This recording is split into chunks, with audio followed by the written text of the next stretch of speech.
We got new gun laws in the wake of the Sandy Hook shootings in Newtown, Connecticut. People are pushing for more gun control, but cities are bumping up against states, and Exhibit A really is Tucson. Joe Palazzolo joins us. Tucson, Joe, the site of the mass shooting that almost led to the death of Gabby Giffords, right. Representative Gabby Giffords. Right. And Tucson wants to pass some laws. Sure. To close the gun show loophole effectively, correct? Right, right. Yeah, it's called universal background checks, right? So they just want to make sure that any gun that's sold within their borders, the purchaser, so their background is checked. And this is relevant for them because there's the Tucson Convention Center, and there are a fair amount of gun shows there. Of course, yeah, right. So this would close. I mean, this would mean that thousands more people are getting their backgrounds checked every time they're trying to pass, trying to buy a weapon. Now, what is the primary roadblock that they're bumping up against? Right. So the roadblock is it's a state law, and there are lots of them. These things sort of swept the nation starting in the 1980s, and we know them as pre-emption laws. And essentially, what they say is that if a state has a pre-emption law, a firearms pre-emption law, then your localities, your counties, your cities inside there cannot regulate guns. Some of them say you can't regulate guns or ammunition at all. So any law that you say could be struck down, and some leave a little bit of wiggle room.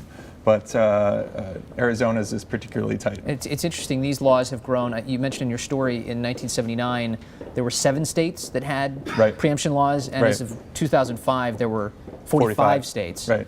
Yeah. Now, there have been these laws, it's not just a roadblock in Arizona. There have actually been a lot of victories for gun advocates in other states, for instance, Florida.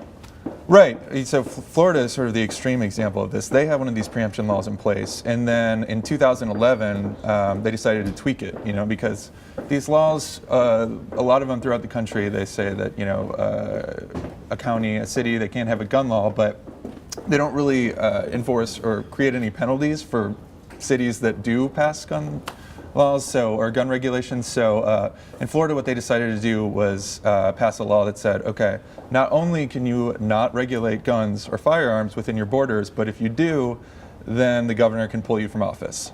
So it's really, like I said, yeah, sort of the. I think you mentioned it was in Palm Beach. Yes, where they tried to pass some laws, but right. We use the example of Palm Beach County in there because Palm Beach County is actually suing the state over this law because they're sort of questioning the power of the state to remove them from office.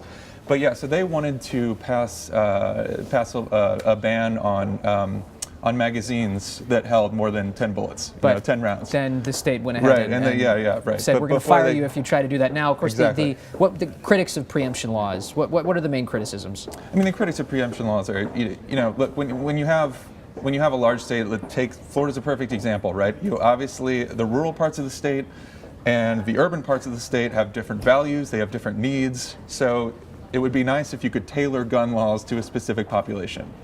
People on the other side say, look, we shouldn't have to run through a state and potentially break the law every time we cross into a different county. This patchwork is potentially dangerous for us. Okay. Joe Palazzolo, thanks so much for joining us.